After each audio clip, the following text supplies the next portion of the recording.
The Native Americans that live here in the upper part of New York State, we heard already that sometimes people call us Iroquois or Iroquois. You've all heard that word before, right?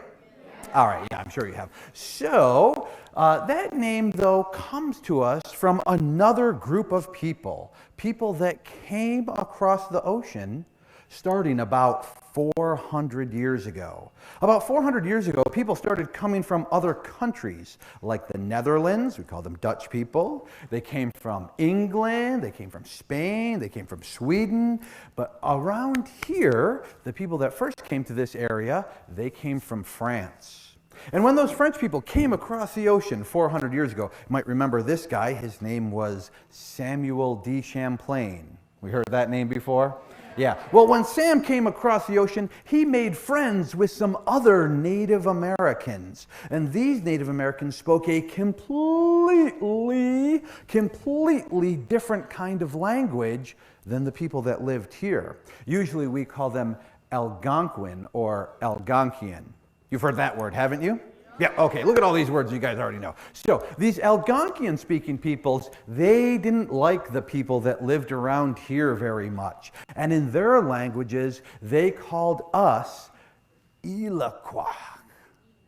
Iroquois. And that word in their language translates into English as real snakes. Real snakes or real adders, because we didn't get along with them very well. So they called us by that bad name. They called us real snakes. Well, when Sam Champlain came across the ocean and he made friends with those Algonquian-speaking peoples, he heard that word, Iroquois, and that's what he started to call us. Except when he wrote it down, he spelled it with an I, and he pronounced it Iroquois. Anyone here take French? If you see a word in French that ends in Q-U-O-I-S, you would pronounce it Quoi. And that's what the French people call this, Iroquois. If you went up to Montreal right now, that's how they still say that word. So Iroquois kind of sounds like Iroquois, which is where that word originally comes from. Why people around here say Iroquois, I have no idea. You're actually saying it wrong. And you're saying a word wrong that was a mispronunciation of another word that they were saying wrong, and it was a bad name to call us in the first place. You're literally making like 3 mistakes in one word.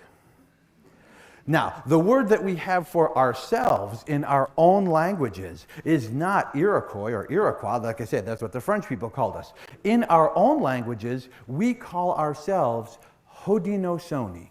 Haudenosaunee. Have you all heard that word before?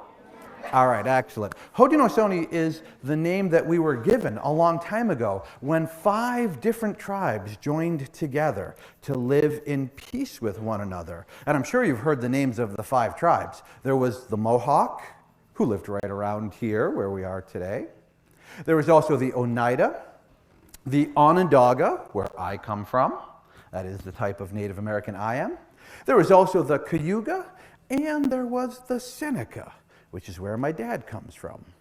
So those were the original 5 tribes that joined together. Later, we were joined by another tribe, the Tuscarora. So today we have 6 tribes or 6 nations that are joined together. And all joined together, we call ourselves Haudenosaunee. So in English, when we translate that word means the people like me, the people who are building the long house. You got it. People who are building the long house. Now, in your social studies book, or maybe things that you read with your teacher, it might have told you that it means people of the long house. Have you heard that phrase before? Yeah, that's a phrase that we hear all the time. And that is kind of correct. But more correct is that it means people building the long house. Because that word is much more about joining together than it is about house. Okay? So when we say we are Haudenosaunee, we really mean we are joining together to live in peace.